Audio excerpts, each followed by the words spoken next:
मित्रांनो, तुमचं पुन्हा एकदा सुमिरित मराठी ह्या यूट्यूब चॅनेलवर स्वागत आहे. आजची कथा सुरू करण्यापूर्वी जर कोणी ह्या चॅनेलवर पहिल्यांदाच आले असाल आणि अजूनही सबस्क्राईब केले नसेल तर नक्की सबस्क्राईब करा. धन्यवाद. यशवंतराव जहागीरदाराचा चौसोपी बंदिस्त वाडा आपल्या खानदानी थाटात दिमाखानं उभा होता. वाड्याच्या उरा पोटावरती पसरलेला भक्कमपणा चिऱ्या चिऱ्यातून निथळत होता. गाव उलथून टाकण्याच्या कैक कारवाया ह्या वाड्यानं पाहिल्या होत्या. बापजाद्यांच्या जीवावर उड्या मारणारा जहागीरदार वडिलांसारखाच अंगानं धिप्पाड होता. आपल्या बैठकीच्या खोलीत तो पुन्हा पुन्हा यरझाऱ्या घालत होता. विसापूरच्या रामोशांच्या चकमकीत डाव्या हाताचा तुटलेला अंगठा आजही त्याच्या नजरेत सलत होता. मुठी आवळून वानरासारखा तो दात खात होता. समोरच्या गोदरेज कपाटावरती भुस्सा भरलेला वाघ झेप घेण्याच्या ऐटीत बसला होता. त्याचे काचेचे डोळे जहागीरदाराच्या डोळ्यांशी स्पर्धा करत होते. आपण वाघ मारला, पण शेवंतीच्या भांडणापायी रामोशांनी आदरकीच्या बापूसाहेबाच्या सांगण्यावरून चालवलेल्या कुऱ्हाडी आपण थांबवू शकलो नाही. त्याच शेवंतीची लेक गावात येऊनही आपला तिचा सामना झाला नाही याची त्याला खंत वाटत होती. पोपट्यावरती तो आवाज चढवून खेकसत होता. त्याच्या डोळ्यात गुंजांचा डोंगर फुलला होता. हरामजादे लोक आहात तुम्ही. भडव्या चंद्री दिसल्यावर तिला जागीच खतम करायची नाहीस वैर. अरे नागिणीची अवलाद जित्ती राहिली या. आता पावला पावलावरती नडलती. दिसता क्षणी मुर्दा पाडायला पाहिजे होतास तिचा. लेका नेबळटासारखा सांगायला आलायस वय माघारे आणि आता कुठं हुडकायची र तिला. हवं पण साहेब. चुप. हातोडा कुंबीन तोंडात. नालायक माणसा. ढवळ्या रांडवाने ढुंगान हलवीत माघारी यायला लाज नाही वाटली. आता काय तुम्हाला सांगून उपयोग हाय. तिच्या हातात फुटभर लांबीचं चाकूचं पातं होतं. मोहर गेलो असतो तर डोबाळलंच असतं तिनं मला. हा डोबाळती या. मोठी झाशीची राणी लागून गेली नव. आता सावध असा. कुठल्या रस्त्यानं गेली म्हणलास. वाठारच्या. जहागीरदारानं जरा विचार केला. बुवया उडीवल्या. खालच्या वटात दात रवत म्हणला, असं हाय तर म्हणजे नेमकी ती मावशीकडं जाणार. नाहीतरी काशी कोलाटणी शिवाय आसरा हाय कुठं तिला. वय वय, तुम्ही म्हणतायसा ती अक्षी खरं हाय. जाऊन जाग्यावरच धरूया बघा तिला. शाणा हायच लय. शेरडाच्या शेपटावाणी बिनकामाचा तू. टाळकं चालत नाही आपलं तर नुसतं बोलणं ऐकून घ्यावं. पोपट्या वरामला, लाजला. नाकात हाडकाची नळी कोंबावी तसा घुसमाटला. कानातनं खाली पडलेली बिडी कानावरती ठेवत म्हणला, साहेब याक सांगू का. काय. अव चंद्री चितार हाय नुसतं चितार. रान चिमणीवाने अंगापिंडानं भरली या. चालताना तलंगावाणी पकाक पकाक चालती या. तुऱ्याला आलेल्या उसावाने टचबारली या. अव शेवंताबाई कायच नव्हती. हे काणकं लय नामी हाय. तुमच्यासाठीच देवानाक्षी जन्माला घातले जणू. खरं म्हणतोयस वय. वय, तुमच्या पाया शपथ. तुम्ही जेव्हा शेवंतीचा खून केला तेव्हा माझ्यावरती तुम्ही वैतागला होतासा. ती बारकी 6 वर्षांची चंद्री मारायचा तुमचा विचार होता. पर आगीतनं पोरगी जित्ती राहिली आणि आता पुनवचं चांदणं फुलावं तशी फुलून आली या. जहागीरदार खुश झाला. शाब्बास र पोपट्या, असं म्हणत त्यानं पोपट्याच्या अंगावरती थाप टाकली. काय माल आणलायस का रिकामाच आलायस र. आणलाय तर. आता तुम्ही सांगितलं आणि आम्ही सरलो असं झाले का कधी. हसत पिवळ दात नाचवीत पोपट्यानं 2 बाटल्या मोहर ठेवल्या. तो जग्या कुठाय र. 5 बिघ्यात गेलाय. कशाला. आंबा उतरायला. का.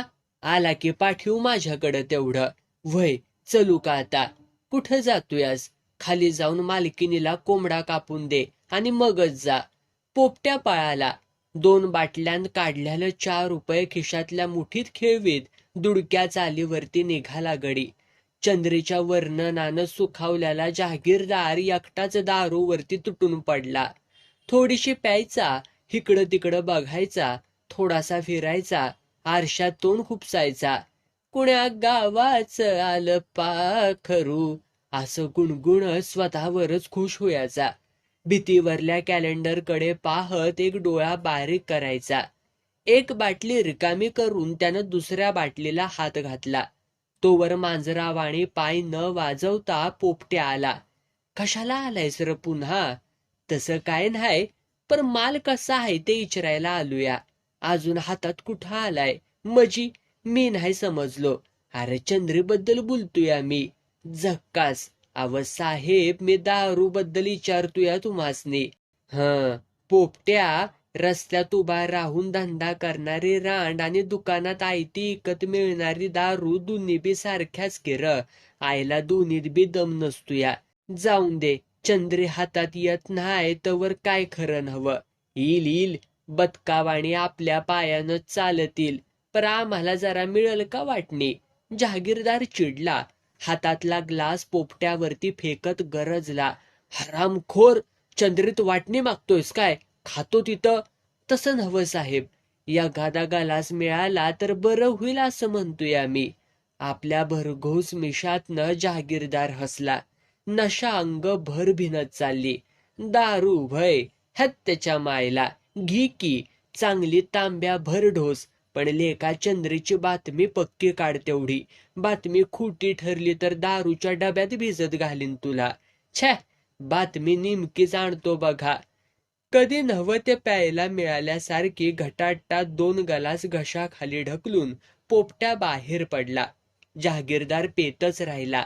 पीत पीतच हळूहळू आडवा झाला. इकडं पायाखालची वाट सरासरा तुडवीत चंद्री बोरगावच्या शिववरती आली. वयाच्या 6व्या वर्षापर्यंतचं बालपण या परिसरातच घालवलेलं. गावातला खडानखडा ओळखीचा झालेला. शिव ओलांडून गाडी वाटन ती आत घुसली. दोन्ही बाजूंनी काटेरी कुंपण पडलेलं. बाभळ बोराटी उभी आडवी गुंतवलेली. जनावर आत शिरू नये म्हणून प्रत्येक मालकानं काळजी घेतलेली. गाडीवाट चिंचोळी होत खाली गावाकडे झुकत चाललेली. वळण मारून चंद्री ओढ्यात आली. करंजाच्या झुडपाच्या आड झऱ्यावर कोणीतरी पाणी पित होतं. काणूसा घेत चंद्री पुढं सरकली. तेवढ्यात पाणी पिणारी ती जखड म्हातारी नेमकी चंद्रीला आडवी आली. कोण बरं असावी ही? जळान गोळा करायसाठी आलेली दिसतीया. चंद्री मनाशी विचार करत होती. म्हातारी डोळ्यांवरती हाताचा पंजा ठेवून चंद्रीला निरखीत होती. काय आजीबाई, काय चाललंय? चंद्रीनं अंदाजानच खडा टाकला. काय नाही बया, जळणाला काटक्या याचायला आलीया. पुन्हा पावसाळा सुरू झाला म्हणजे कुठे हिंडायचं जळान हुडकत ग. आता साठवल्याला बरं असतं या. कुणाची ग त्वा? मी हाय हितलीच. आणि तुम्ही गावातल्या गावात असून बी माणूस वळक ना व्हय. तुम्ही मारवाड्यातल्या सारजाक्काच नव्ह व्हय. कसं नेमकं वळाकलंस बघ. पर तुला नाही म्या वळाकला अजून बी. मी शेवंता नायकिनीची चंद्रा हाय. हा, शेवंतीची लेक व्हय तू? माझी ग बया, कशी ग तुला गावाची आठवण झाली म्हणायची. असं म्हणत म्हातारीनं चंद्रीला जवळ घेतली. गालावनं डोसक्यावरनं हात फिरवला. मुका घेतला. एकाएकी म्हातारी रडायलाच लागली. आजीबाई, अव रडायला काय झालं तुम्हासनी? काय सांगू तुला कराम? ए माझ्या माग वाटणं माणूस काणूस येतय जाते. कुणी ऐकाय बिकायचं, फट म्हणता भलतच हुयाचं बघ. म्हातारीच्या पायांच्या पार वाळून काटक्या झालेल्या. पाला तुडवीत म्हातारी झाडीत शिरली. जांभळीच्या गचपानाच्या आड बसली. चंद्रीच्या तोंडावनं हात फिरवून पुन्ह्यांदा आपली बोटं तिनं कानाच्या वर मोडली. कौतिकानं म्हणली, काय रुपडं हाय ग तुझं. उगवतीचा चांद फिक्का पडल बघ तुझ्या मोर. तुझ्या आईचा खून केलेला जहागीरदार अजून जिता हाय. तुझ्या आईला पार नाशिवली त्यानं. मुडद्याचं तरी बी समाधान झालं नाही. तू शाणी असलीस तर परत जा. आता गावात जाऊ नको. माळाला याक डोंबाऱ्याचं पाल शिल्लक नाही. जहागीरदाराच्या कर्तुकीनं सारी पळाली तर तू थांबू नगस इथं. देण्यावरचं कोंबडं ताणून धरावं तशी धरत्याली तुला. सारं गाव त्याच्याच वंजळीनं पाणी पेतया. सारं गाव घाबरतय म्हणून मी बी घाबरू व्हय आजीबाई? मी काय गोगलगायच्या पोटातनं पडल्याली नाय. त्या जागीरदाराचा नांगा बशवीन आणि तवाच राहीन बघा. लय घटकाळजाची पोर आहेस तू.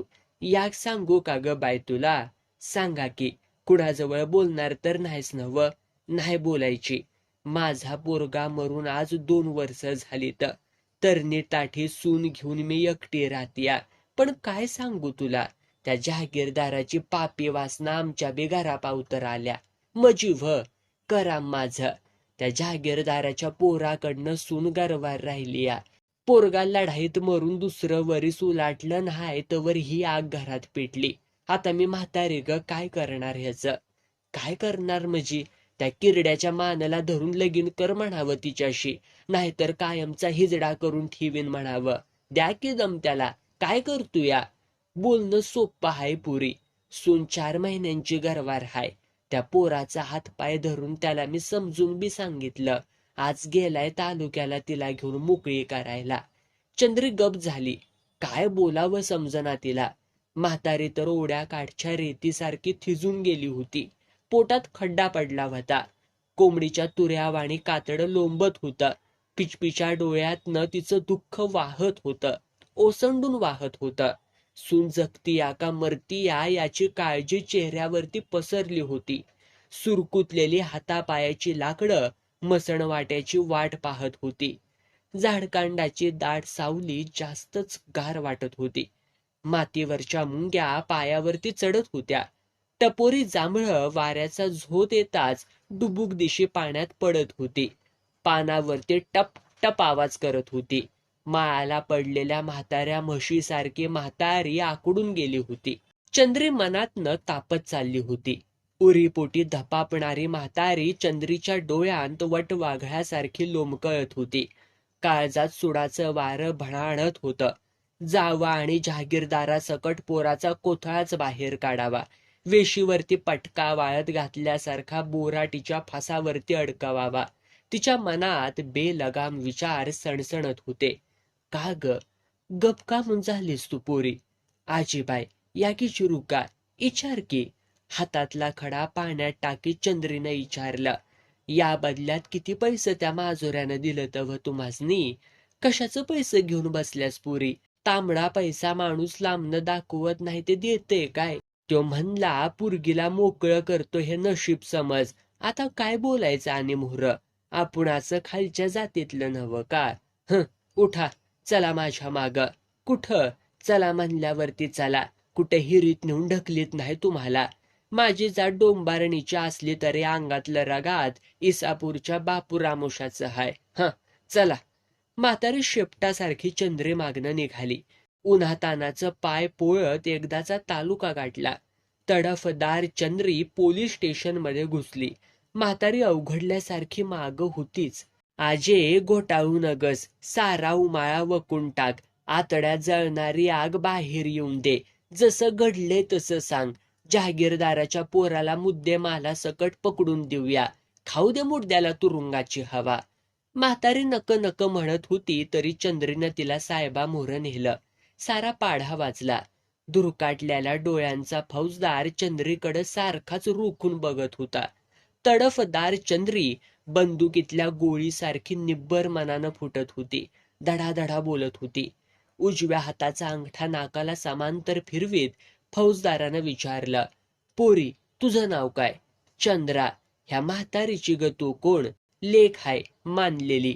साहेब हात जुडती तुम्हासनी. लवकर चौकशी करून दवाखान्यातल्या दवाखान्यात त्या आबरू लुटणाऱ्या राक्षसाला तेवढ्या अटक करा. हो भलतीच घाई करतेस तू. येतो हमारी ड्युटी हे, असं म्हणत फौजदार उठला. हेड कॉन्स्टेबलनं दोघींची तक्रार लिहून घेतली. 3-4 मिनिटांतच चक्र फिरली. यशवंतराव जहागीरदाराचा पोरगा पोलिसांनी जाग्यावर पकडला. पोलीस स्टेशनला हजर केला. सारजा महारणीला बघून प्रताप चिडला. भरपेठेत अब्रू निघाली. अंगातलं रक्त अंगातच गोठलं. बापासारखीच मगरू रावलात. पोलिसांसमक्ष महारणीला शिव्या घालू लागला. त्याचे तरबेज डोळे सारा तुरुंग चापसू लागले. बेडर काळजाचा प्रताप फौजदाराच्या माराखाली फुटून निघाला. थोडीशी सुखावलेली आणि बरीचशी दुखावलेली म्हातारी पायांत मणामणाच्या बेड्या ठोकल्यावानी बधीर झाली. पोरीचं कसं होणार? या विचारानं पार हादरून गेली. चंद्रीच्या हाताचा आधार घेऊन ती बाहेर पडली. प्रतापला अटक झाल्याची बातमी बोरगावात येऊन धडकली. जाकीट सावरीत पोपट्या उठला आणि झांबऱ्या कुत्र्यासारखा पळत सुटला. पायात पाय अडकू लागला. वाड्यात आत शिरताच बोलाय तोंड उघडणार तवर पाटलीनबाई खरकट पाणी बाहेर फेकत ओरडल्या, अरे पोपट्या, त्यासनी उठीव की र जेवायला. त्याला बी मर्यादा असती म्हणावं. 4 वाजायचा वकूच झाला तरी बी अजून सकाळचं जेवण नाही म्हणल्यावर काय म्हणायचं ह्या आखरीत आला र. मजी सकाळी कापल्याला कोंबडा अजून बी खाल्ल्याला नाही व्हय. नाही, उठीव जा त्यांना, मी ताट वाढती. बावरलेला पोपट्या माडीवर गेला. बैठकीत घुसला. जहागीरदार उताना पडला होता. अंगावरल्या कपड्यांवर वकारी झाली होती. वकारीचा वास खोली भर पसरला होता. झोप लागल्यावाणी जहागीरदार चांगला घोरत होता. अरे बापरे, आता कसा उठवायचा ह्याला. पोपट्या स्वतःशी चरकला. पुढं झाला. एका ग्लासमध्ये थोडी राहिली होती. इकडं तिकडं पाहत त्यानं गलास रिता केला. काय वाटलं कुणान ठाव, तो खाली गेला. मालकीनबाई, वाढाना, जेवतो आम्ही. उठलं का धनी? वय, आज आता तुम्ही वर येऊ नगासा. उगे रागाला कार. वाढायचं तेवढं वाढून द्या लवकर. पोपट्याच्या पोटात बी आग पडलेली. कवा कोंबड्यावरती ताव मारीन असं त्याला झालं होतं. त्यानं दार लावून घेतलं. भीमावाणी निवांत बसला हादडत. दोन्ही ताटातलं मटाण एकट्यानं सपय केलं. नुसतंच रव. खा किती खातोय ती. झणझणीत कडाण. कशाला 10 वर्ष अंग दुखतया. आपली बायको कसली बावड बोड्याची हाय. वांग्याच्या भाजीला दोडक्याची चव. सारी धनगरी तऱ्हा. फौजदाराला बनवावं तसं जेवण बनवल्यालं. सारं पठ्ठ्यानं संपवलं. खच्चून पाणी पेला. दोन्ही ताटं खाली नेऊन दिलीत. आता बाईसाब, तुम्ही अजिबात वर जाऊ नकासा. साहेब निवांत झोपलेल्या हायती. रिकाम्या राणी झोपमोड नक. मी जराला उतारा घेऊन येतो बघा. चोरट्या कुत्र्यावाणी पोपट्या सुटला. टाळकं खाजवीत विचार करायला लागला. घरी गेला. बायको भांडी घासत बसली होती. काय करत्यास? दिसत नाही व्हय? भांडी घासतीया. दिवसभर कसली ग भांडी घासत असत्यास? तुम्हाला काय बोलायला नाट पडतया? गावभर फिरून 17 वेळा गिळायची सवय लागलेली हाय. निस्ताराया लागतंय ते मलाच लागतंय. एकाएकी पोटात कोंबडा जागा झाला. मुंडक झिंजडून वर गळ्याकडं सरकायला लागला. यरबाडलेल्या पोपट्यानं ठसका हाणला. तिकटाचं पाणी घाटीपावर आलं. तिथंच पसारलं. गळ्यातली जळजळ डोळ्यांपावतर भिडली. विषय बदलीत पोपट्यानं बिडी पेटवली. तुला याक समजलं का ग? काय व्ह? आपल्या परतापरावासने अटक झाली. देव अजून जित्ता हाय म्हणायचा. बरं झालं. त्या भाड्याला चांगलं फाशी द्या पाहिजे. अगं हळूहळू, माझं साहेब आहे ती. त्या साहेबाचा बशूला मुर्दा किरडीवाला किती जणींच्या आबरूची वाट लावणार हाय. माझ्या सुधीक डोळा हाय त्याचा, त्याच्या बापाचा पण. गप बस, येडपटावाने काय बी बोलून हाय. मोठी झिनत लागून गेली. थोबडा बघा, खवडं मांजार बरं. व्हय व्हय, असू द्या असू द्या. आणि तुमचं तोंड इटल्यालं कालवण बरं त्या परीस. बरं बरं, असू दे. नको वाद घालूस उगीच. तुझ्या आईचं टकुर तुझ्या. असं म्हणत पोपट्या बाहेर पडला. बायको हाय व्हय? उस्मान खाटकाची सुरी हाय सुरी. खट्टाखट तुकडं पाडायचं एवढं खरं. आपलं म्हणायचं नाय, दुसऱ्याचं म्हणायचं नाय. जातच त्याच्या मायेला करवान देऊला नन्हाटीवाणी. नेमकी नाकाला झोमणार. इकडं तिकडं डुकरावाणी हिंडून पोपट्या जहागीरदाराच्या वाड्यावरती शिरला. जग्यामाने नुसताच आंबा उतरून आला होता. गाड्या रिकाम्या करायची घाय उसळली होती. कुठे फिरतोयास र पोपट्या? आमच्या माग 17 काम. तुझ्यावाणी एकच काम कुठाय मला? असं म्हणत तो माडीकडं झुकला. जहागीरदार अजूनही झोपलेलाच होता. एकदा कूस तेवढी बदललेली. पोपट्यानं हाक मारली. साहेब, साहेब. कोण हाय?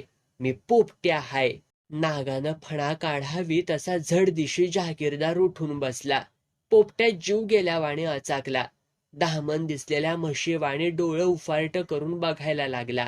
आई निजव्या, कुठं बोंबलत हिंडत होतास र? किती वेळा हाका मारायच्या तुला? साहेब, 4दा येऊन गेलूया, पण माझ्या कानात काय महाद्या सुतारानं खुट्या ठोकलेल्या वैर भडव्या, लागला का चंद्रीचा त्या पत्ता? नाही, अजून नाही. चालता हो, आलाय थोबाड दाखवायला मला. हवं पण जादा बडबड नका. ह्या गलासातली दारू काय झाली? कुणान ठाव, सांडली असल. मी तर आत्ताच येतोया. बराय बराय, जा जेवणाचं ताट घेऊन ये. बघतोस काय असा दरवर्षाच्या अस्वलावाने? जा. सापासारखा तिरका चालत पोपट्या जिन्यातून खाली आला. मालकीने बाय पुढं रडू लागला. मालक आणखी जेवण मागत्या ती असं म्हणून हुंदक द्या लागला. अरे मग रडतूस कशाला? जेवणच पाहिजे ना, ने जा की. अजून अर्धा कोंबडा शिल्लक हाय. घरात साऱ्यांचा उपवास हाय, ने जा. जीवावल्या दुखण्यातनं उठावा तसा पोपट्या हाराकला. पोपट्या गेल्यावर यशवंतराव निवांत जेवत बसला. तेवढ्यात गावचा सत्री कोतवाल आला. प्रतापला अटक झाल्याची बातमी जहागीरदाराच्या कानावर पडली. चावडीवर फौजदार आल्या ती, बोलिवलंय तुम्हासनी. एवढं बोलून कोतवाल सटकला. अर्ध जेवण टाकून तरकाटल्याला जहागीरदार उठला. कपडं बदलून चावडीची वाट गपवानी चालू लागला.